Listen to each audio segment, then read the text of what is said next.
Have you ever found yourself in that frustrating spot where, you've studied English grammar, you've memorized vocabulary, maybe even aced a few tests, but then you step into a real conversation with a native speaker, and it just feels like they're speaking an entirely different language? It's that baffling gap, isn't it, Mhm. between the neat world of textbooks and the vibrant, sometimes kind of messy reality of everyday speech. Sure. Today, we're diving deep into that exact gap. Yeah, it's a sensation so many learners experience, and well, it's completely understandable, really. Traditional language learning, while it's essential for the basics, it often just overlooks the organic, fluid nuances of how people actually communicate. You might know what every single word means on its own, but when they're strung together fast, maybe peppered with expressions, rhythms that aren't in your textbook, it can feel like trying to understand some kind of secret code you don't have the key for, that feeling of getting the parts but not the whole. Incredibly common. Exactly. It's like you've learned all the notes on a piano, Right. but you haven't quite grasped the rhythm or the melody of the song itself. So our mission today in this deep dive is to, well, hand you that key. We're going to pull back the curtain on how people truly speak English, the rhythm, the expressions, those hidden patterns, moving beyond just memorization to really understanding the pulse of the language. hmm Real conversations aren't just a string of perfectly pronounced words, are they? They're living, breathing puzzles, often driven more by efficiency and social connection rather than super strict grammatical rules. People shorten words, they link sounds together, and yeah, they liberally sprinkle in slang and idioms that can make English feel, well, pretty mysterious at first. Our goal isn't just about helping you speak more naturally, but maybe even more importantly, about helping you listen with greater ease and confidence, picking up on those subtle patterns that make all the difference in real-world chats. And we're talking about those phrases that initially make you just scratch your head, right? Like someone casually greets you with "what's up," and your brain immediately scans the ceiling, looking for something literally up. Yeah. Right. But it's not a question about elevation at all. It's just a quick, informal, "how are you doing?" Yeah. basically. Or imagine the sheer confusion if you heard someone tell a performer, "break a leg." Oh, yeah. No one is wishing for an actual injury. It's this encouraging idiom, means good luck, usually before a show or something challenging. For a learner, these non-literal expressions can be utterly baffling. They cause that first moment of, like, total confusion.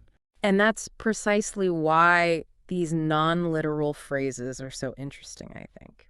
They exist because they're deeply ingrained in cultural context, and they add flavor, personality, even a bit of humor to the language. They make English seem mysterious at first, sure, but once you unlock their meaning, they reveal this rich tapestry, the cultural depth.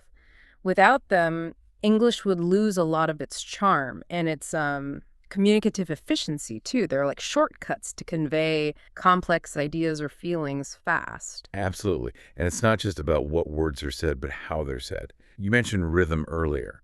And for many learners, that's another huge piece of the puzzle. It's not just the words themselves, but how they string together, often blending and flowing in ways that make those textbook examples seem almost stiff by comparison. Instead of hearing, "I am going to go to the store," all drawn out, you're much more likely to hear something like, "I'm going to go to the store."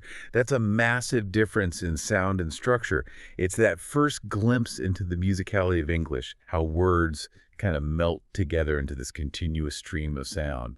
And that rhythm is absolutely fundamental to spoken English, yet it's so often overlooked in formal teaching. When words are linked, sounds get dropped or maybe altered, and speech naturally speeds up. It creates this melodic quality. It's key to how native speakers communicate efficiently. Mastering this rhythm is crucial, not just for producing natural sounding speech, but also for processing rapid speech from others. If you expect to hear every single word perfectly clear, you'll constantly feel like you're playing catch up. Understanding this flow helps you anticipate and decode what you hear much better. It's a difference between hearing individual notes and hearing the whole symphony, really. So by the end of this deep dive, you'll not only start noticing how English speakers really talk, But you'll also get practical, actionable steps to integrate these insights into your own learning. It's going to fundamentally change the way you learn, listen, and speak forever, hopefully making English feel less like a rigid set of rules and more like a living, breathing language you can actually master. Okay, let's unpack this. Let's dive into those fascinating patterns that make English sound natural. All right, now that we've peeked behind the curtain a bit, let's really get into these hidden patterns of real English. Those unwritten rules that native speakers follow without even thinking about it. And one of the first, maybe the most common thing you'll notice, well, everywhere, is contractions. It's like this linguistic shortcut that literally everyone takes, often without even realizing it. We rarely hear I am in a normal conversation. It almost always becomes I'm, right? Do not turns into don't. I will shrinks instantly to I'll. Nay. These are just minor grammar points. They're incredibly common and make a huge difference in how natural your speech sounds. Absolutely. Contractions are just so prevalent because they significantly improve the flow and the speed of conversation. They mimic that natural human tendency to, well, conserve effort. Think about it. Saying I am needs two distinct sounds, whereas I'm is just one smooth sound. When you use contractions, your speech instantly becomes more fluid, more conversational. It moves away from that more uh, robotic or overly formal tone, which can actually create a bit of a barrier when you're trying to connect with someone. Think about others like we're for we are, they've for they have, he's for he is, even she'd for she would or she had. Embracing these is such a vital step towards sounding genuinely fluent because consciously avoiding them while grammatically correct often signals either extreme formality or, frankly, the speech patterns of someone who's still learning. That's a great point about the robotic sound. I've definitely noticed that sometimes learners, trying so hard to be precise, they'll meticulously avoid contractions, maybe almost out of fear of making a mistake. But in doing that, they inadvertently kind of highlight their non-native status. Are there any common pitfalls, or maybe specific contractions learners find tricky, or even contexts where actually not using a contraction is better? That's a very insightful question. Yeah, one common pitfall is maybe overgeneralizing, trying to contract everything, or doing it in formal writing, like an essay where contractions are generally a no-no. You wouldn't typically use them in an academic paper or a formal business report, for instance. Another challenge pops up with contractions that sound similar, like it's, which is it is or it has, versus it's the possessive one. Right, the classic one. Exactly. Or they're possessive and their Right. location. So understanding the grammar behind them is still key even when you're squishing them together. Beyond that, I think the biggest hurdle is often just the habit of using the full forms. You learn it that way, right? The best way to overcome this is through consistent exposure and active practice. Listen for them, then consciously try to use them in your own spoken English, even if it feels a bit weird at first. It really is an immediate, actionable tip that offers an instant upgrade to how you sound when you speak. You know, something else I've always been fascinated by. Those other little words that pepper native speaker conversations, words like well or so or, they often feel like conversational clutter, almost. Like stuff we're taught to avoid in formal writing.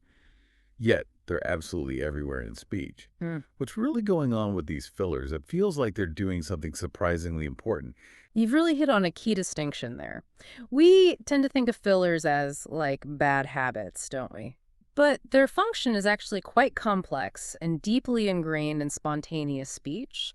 They buy time for the speaker to think, they can signal hesitation, or maybe add a bit of emphasis without dramatically changing the core meaning. The source material even uses that wonderful analogy. They are like seasoning in food. They make English flavorful. Imagine trying to deliver a perfect, grammatically flawless sentence with absolutely no pauses or thinking time. It would sound incredibly robotic, unnatural, and honestly exhausting to produce. Right, like reading directly from a script with no feeling. So they aren't just empty noise, they're performing some kind of conversational heavy lifting. But if they're seasoning, what types of seasoning are we talking about here? And how do we know how much seasoning to sprinkle in?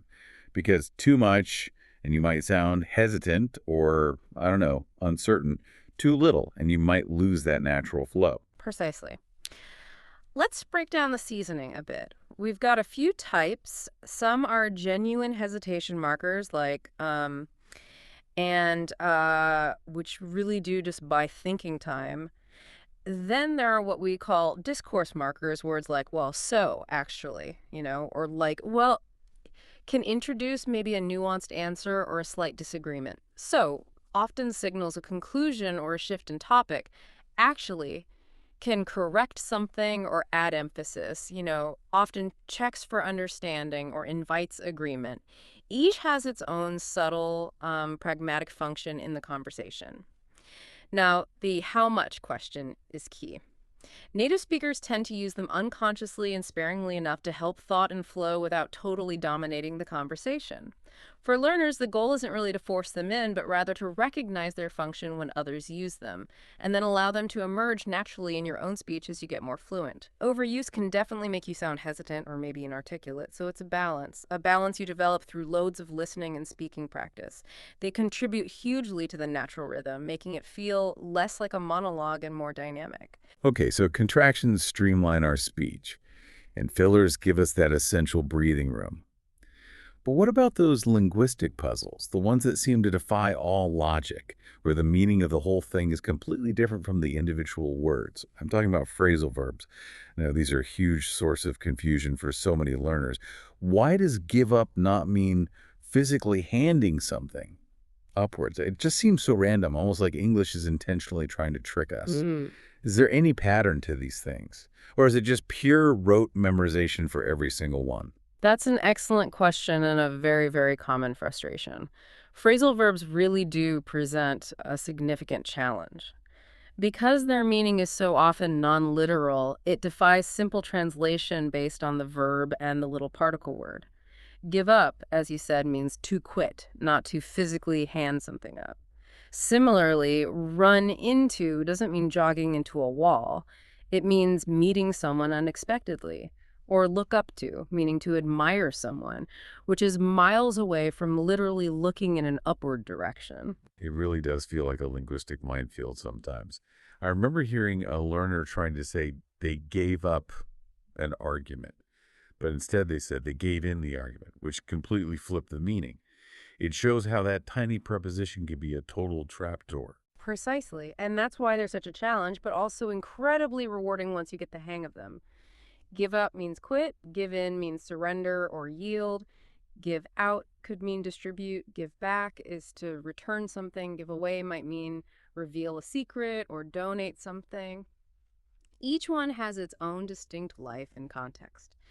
Now, while it often feels like pure memorization, there are subtle patterns and tendencies sometimes. For example, particles like up can often imply completion, finish up, eat up, or maybe an increase, build up. Down might imply reduction, calm down, slow down. But these are just tendencies, not ironclad rules, unfortunately. The absolute best approach is to learn them in context through exposure to real-world examples, see how people actually use them, and then actively try to weave them into your own speech. These combinations of a verb plus a preposition or adverb are incredibly common in casual spoken English. Learning them really is like learning the secret handshake of the language. It gives you that insider access to how real conversations flow. Mastering them is pretty essential for real-world interactions because they're often much more common in informal chat than their, say, single-word synonyms. Okay, so phrasal verbs with their often unpredictable meanings. That's one layer of English's charming complexity. But if you think those are tricky, well, get ready. Because now we're diving into the true poetry and sometimes the delightful absurdity of the language. It's idioms. These are the expressions that really add vibrant color and personality to speech. Ever heard someone say, hit the books? and genuinely wondered if they were about to, like, physically attack their textbooks in frustration. Uh-huh. Or someone saying they're under the weather, you picture them literally standing outside in a downpour. Idioms are truly fascinating because their meanings are often completely unrelated to the individual words. They reflect deep cultural context, humor, imagination. Hit the books means to study hard, right?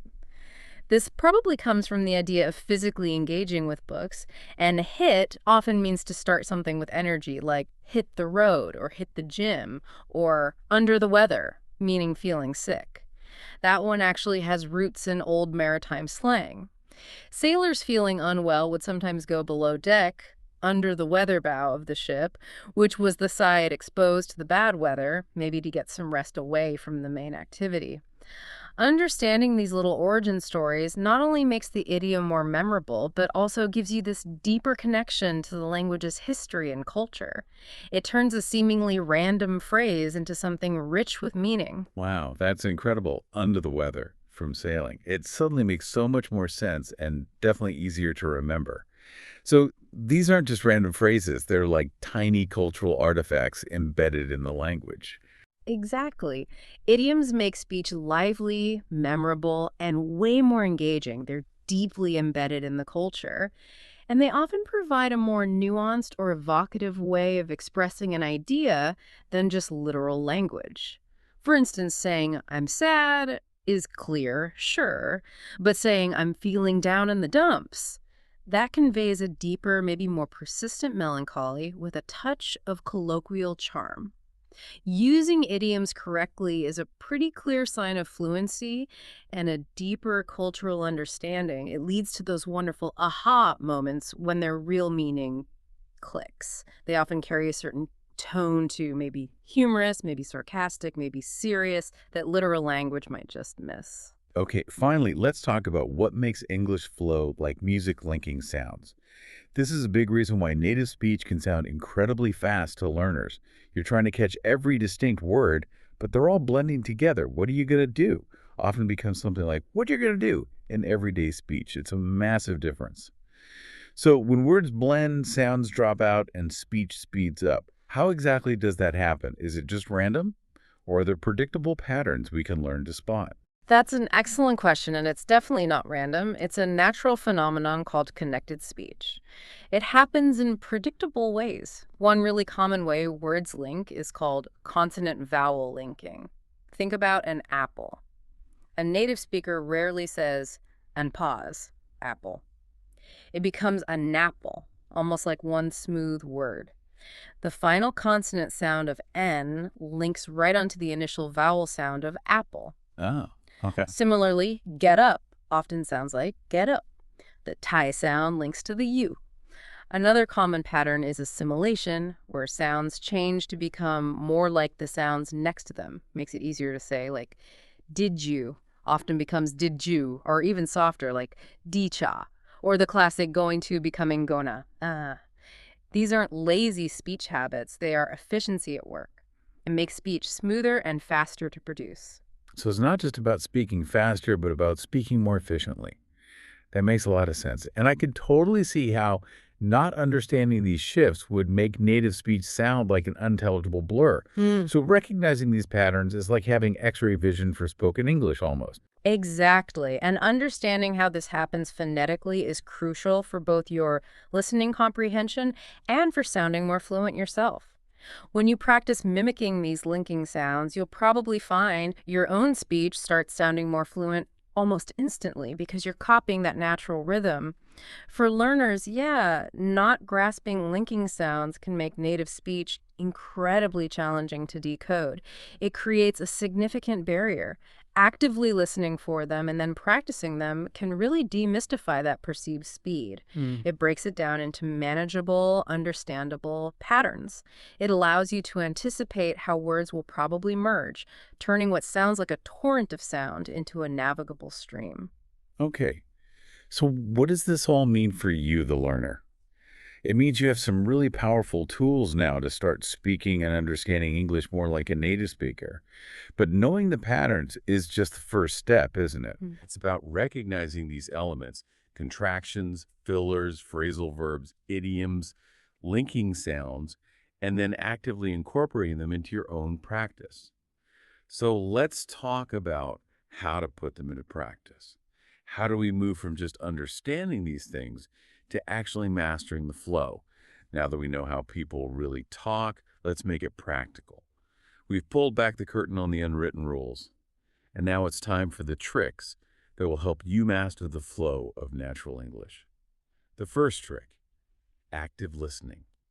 And this isn't just about having English playing passively in the background while you do something else. It's about engaging with it like a detective, really, on a mission to uncover those patterns we just talked about. We definitely recommend diving into podcasts, YouTube videos, TV shows, whatever you enjoy, but with a totally new mindset. The active part of active listening is absolutely the key here. You're not just letting the English wash over you like background noise. You're consciously searching for specific linguistic treasures. Try to catch phrases like, I'm gonna, or you know what I mean, or kind of. Right. Notice how and when people use contractions. Listen specifically for those linking sounds we discussed. Where do words blend together naturally? These small recurring patterns pop up all the time, and intentionally seeking them out is really essential to understanding real conversations. This approach transforms listening from just passive intake of information into an analytical, highly effective learning experience. It trains your ear to recognize the actual music of English, the stress patterns, the intonation, the linking sounds, the rhythm, and not just the individual words in isolation. That shift from passive to active listening sounds huge. Instead of just, say, enjoying a TV show, you're turning it into your own personal language learning laboratory. And I bet once you start noticing these patterns, it's like a secret world just opens up.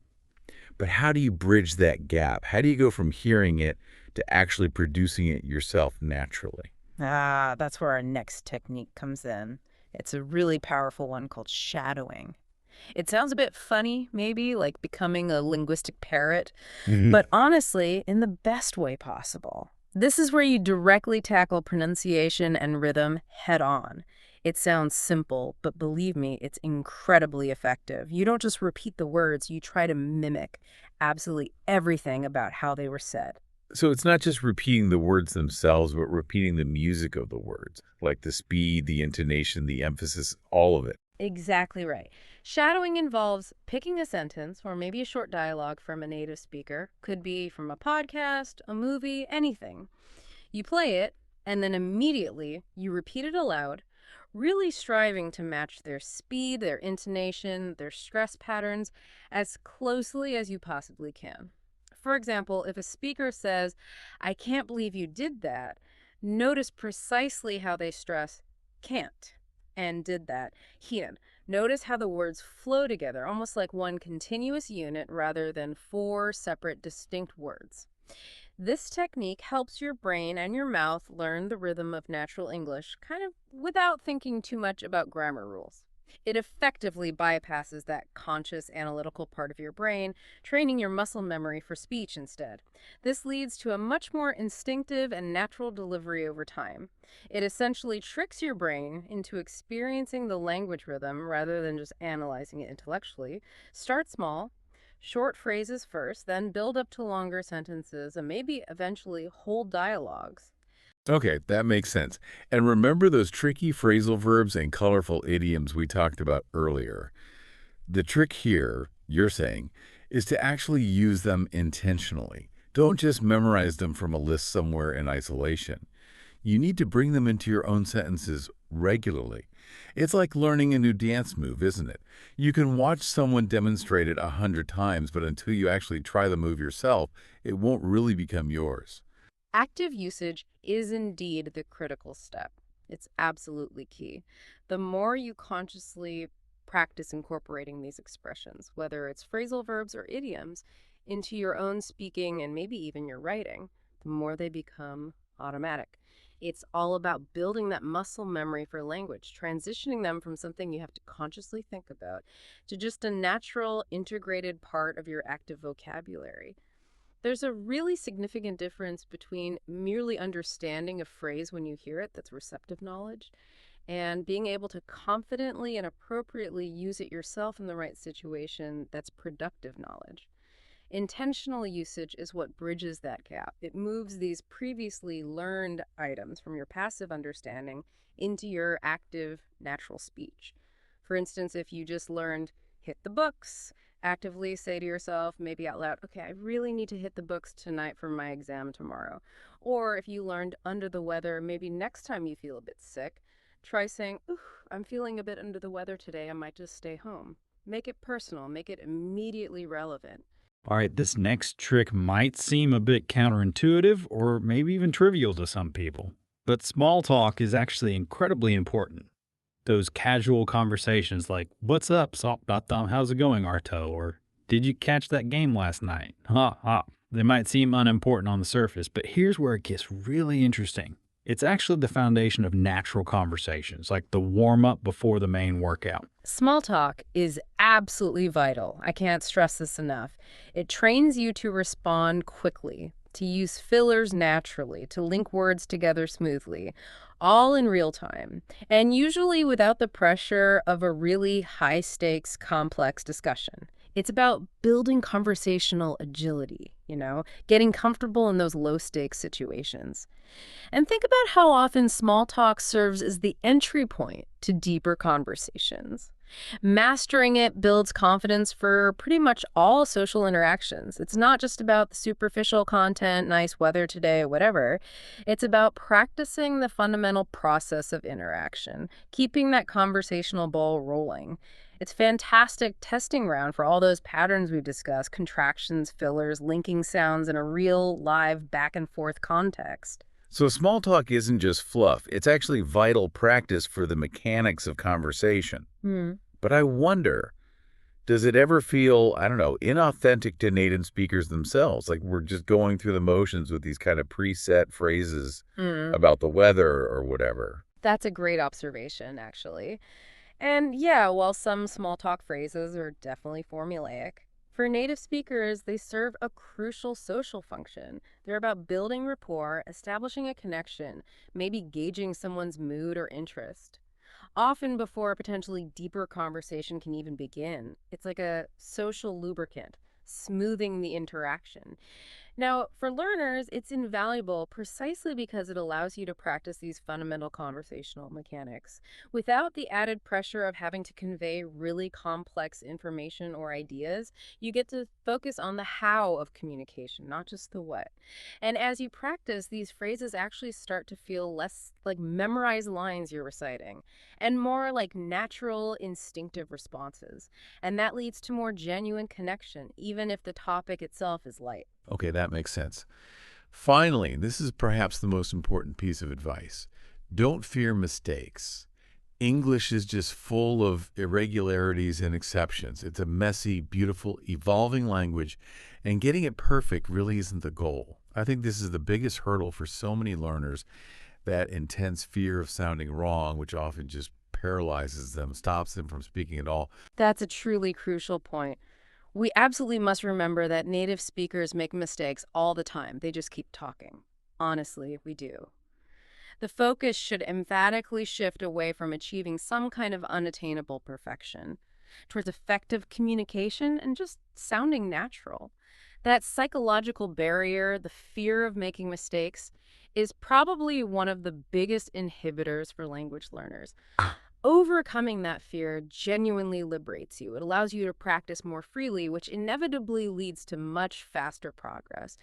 English is a living, evolving language, remember, and making mistakes is an inherent, even valuable part of the learning journey. Your goal isn't to be flawless, it's simply to be understood, and hopefully to enjoy the process of expressing yourself in a new way. Every single mistake is actually a learning opportunity. It's a sign that you're pushing your boundaries, trying new things. Embrace them. See them as proof you're actively engaging with the language. So, by practicing these tricks, by actively listening, by shadowing, by intentionally using new vocabulary, engaging in small talk, and yes, truly embracing imperfection, English will start to transform from that bewildering puzzle into a living language you can actually engage with and enjoy. And speaking of a living language, let's inject even more life into your English. Let's talk about some truly fun and unique words that will make your conversation sparkle and definitely keep things super interesting. All right, English isn't just a tool, right? It's also a playground of words, offering just endless ways to express ourselves with nuance and flair. In this section, we want to talk about adding some real sparkle to your English with some fun and unique words. First up, a word that I think adds genuine charm and sophistication, and I just love the sound of it: serendipity. This means like a happy accident or pleasant surprise you weren't expecting at all. For instance, you might say, finding that tiny hidden bookstore down a side alley on our trip, that was pure serendipity. Oh, I love that word too. Words like serendipity are incredibly valuable because they are poetic, they're memorable, and they genuinely add charm to your English. They can make you sound thoughtful and articulate. Instead of using a more common phrase like, I don't know, a lucky find or just a coincidence, serendipity allows for this much more nuanced and frankly beautiful expression of that specific feeling. It perfectly conveys an unexpected positive discovery that wasn't actively sought after, but just delightfully stumbled upon. It really elevates your speech beyond just basic vocabulary. It lets you convey these subtle shades of meaning that can really captivate your listener. It's one of those words that makes people pause and think, oh, that's a beautiful way to put that. Okay, here's another great one.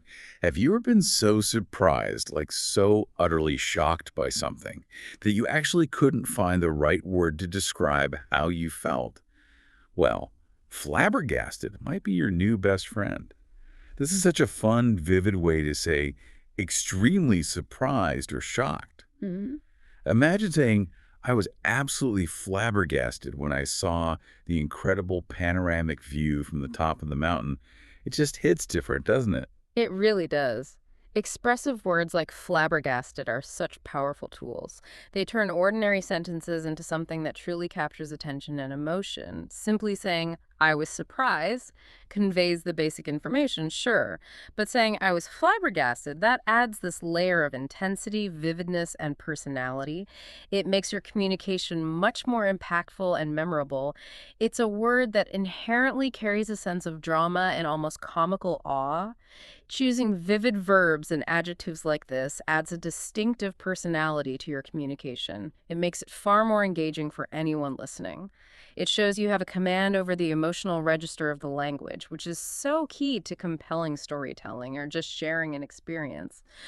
Okay, now here's a word that connects directly to contemporary culture and experiences. One that has truly taken off in recent years. Binge watch.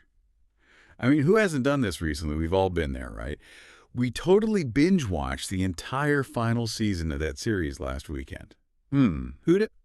This modern term just means watching multiple episodes of a show, or maybe even a whole season, pretty much in one sitting. Binge watch perfectly highlights how dynamic and current English can be, and how quickly it adapts to new cultural habits and technologies. It's casual, it's trendy, and it's incredibly common in everyday conversations, especially when people are talking about TV shows, streaming, media habits. Understanding and being able to use contemporary terms like this keeps your English feeling fresh and current.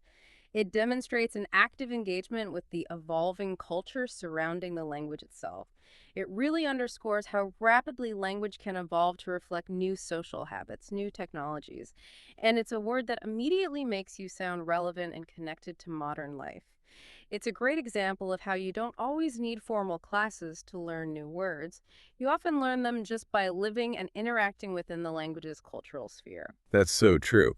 English also loves to play with sound, doesn't it? Yeah. Especially through onomatopoeia, those words that literally sound like the thing they describe. Think of the gentle buzz of a bee flying past your ear, or the dramatic crash of something falling off a shelf, or even that delicious sizzle of bacon frying in a pan. These words really bring a sentence to life, don't they? The power of onomatopoeia is immense. Using these words in your speech can make it incredibly vivid, super engaging, and honestly, just fun. Because they create such a direct mental picture for the listener, appealing straight to our senses. They aid memory and engagement because they tap into this almost primal connection between sound and meaning. They allow for a more sensory and experiential understanding of the language. Instead of just saying, the pan made a noise, saying the bacon sizzled in the pan completely transforms the image in the listener's mind. They make your descriptions far more immersive. You're basically painting a picture with sound. They are universal in their appeal, found in loads of languages, but English has a particularly rich collection. And finally, let's not forget slang, that ever-evolving, often quite temporary language that keeps English feeling fresh and vibrant. Words like, say, lit, which can mean amazing or exciting, or the classic hangout, which just means spending casual time with friends. These are the words that can sometimes make or break your connection, especially in informal settings. Slang is indeed crucial for making your English feel fresh and current. It connects you directly to various social currents and subcultures. However, a really vital piece of advice here is to use it appropriately depending on the context. That's key. Slang has this unique social dynamic. It can build camaraderie and a sense of belonging within a specific group. But if you misuse it or use it in the wrong setting, it can definitely create distance or confusion. Or even worse, make you sound kind of inauthentic or like you're trying too hard. That's such a crucial insight. But appropriately is the really tricky part, isn't it? What happens if you get it wrong? Is there a risk of sounding, I don't know, insincere or maybe completely out of touch if you try to force slang into the wrong situation? Or even worse, if you're using slang that's already totally out of date? Absolutely. Misusing slang can definitely create a barrier instead of building that connection you want. Imagine trying to use, I don't know, groovy or tubular slang from decades ago in a casual chat with teenagers today. You'd likely just get a blank stare or maybe a polite chuckle. Right, cringeworthy. Actually. Or, maybe more realistically, using lit to describe a fun party you went to with friends. Perfectly natural, sounds fine, but if you're in a professional setting, maybe giving a presentation to clients, describing the new quarterly results as lit, well, that would likely undermine your credibility or just be perceived as unprofessional. The context, your audience, and the overall tone you're aiming for, those are your guiding stars. It's really about calibrating your language for the specific social situation. It's a skill that native speakers develop pretty intuitively just by constantly observing and adapting. So my advice, listen carefully. Observe how and when other people use specific slang terms, and maybe start with less risky, more widely accepted slang before you venture into the really niche or rapidly changing stuff. Okay, that makes perfect sense. So the secret to sounding lively and interesting isn't just knowing these cool words. It's about using them creatively, with awareness, and maybe just a little dash of daring. By mixing these expressive tools into your conversations, your English can really transform from those, slightly stiff textbook sentences into real, natural conversations that captivate and connect, making you a much more interesting and engaging communicator overall. So we've really covered a lot today. We journeyed through the hidden patterns of real English, from understanding the efficiency of contractions and the nuanced role of fillers, to decoding the delightful complexity of phrasal verbs and idioms. Then we armed you with practical tricks like active listening, shadowing, and intentional usage, all while, importantly, embracing imperfection. And finally, we added some sparkle with fun, unique words like serendipity, flabbergasted, and the very current binge watch. It seems pretty clear that learning English becomes much more approachable and honestly a lot more fun when you start seeing it as this living, breathing language that's meant to be experienced. Absolutely. And the key, as we've really emphasized throughout this whole deep dive, is consistency. Your daily engagement is truly what makes the difference. Remember our mantra: listen, repeat, and imitate. Actively shadow conversations from your favorite podcasts or TV shows. Practice small talk with anyone you can, the barista, a colleague, anyone. And crucially, don't shy away from making mistakes. They're part of it. Every single time you speak, you're training your brain and your mouth to move in sync with the natural rhythm of English. Even just 10-15 minutes a day of focused listening or speaking can make a huge difference over time.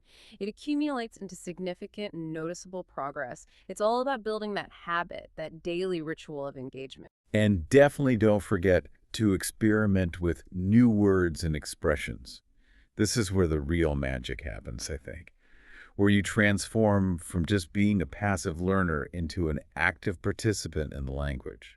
Use expressive words like flabbergasted or serendipity when the moment feels right. Don't force it, but try it. Intentionally try out those phrasal verbs that you've been working on understanding. Casually drop appropriate idioms into your conversations or maybe even your writing.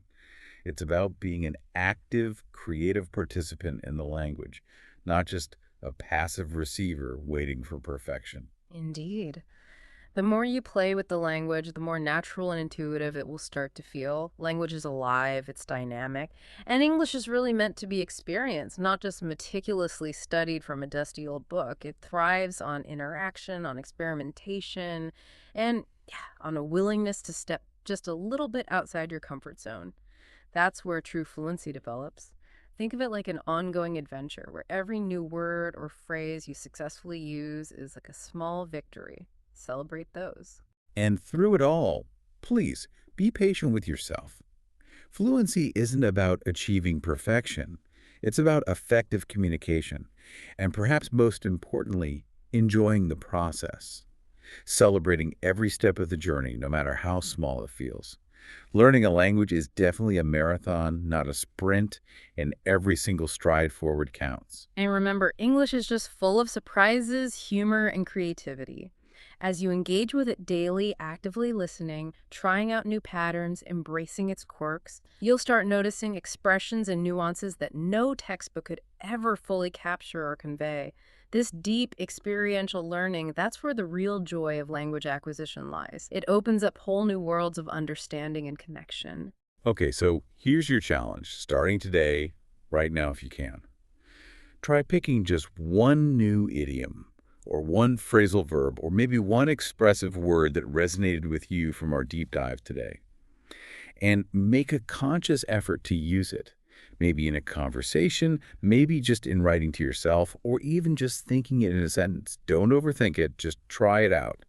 Observe the reaction if you use it with someone, listen to how others use it, and just let it start becoming a part of your linguistic toolkit. Keep practicing, keep listening, and most importantly, keep speaking. Over time, these small, consistent steps will absolutely add up. You find yourself not just speaking English, but thinking in English, maybe even dreaming in English sometimes, with all its natural rhythms and its vibrant expressions. Let's make learning English fun, real, and truly unforgettable together.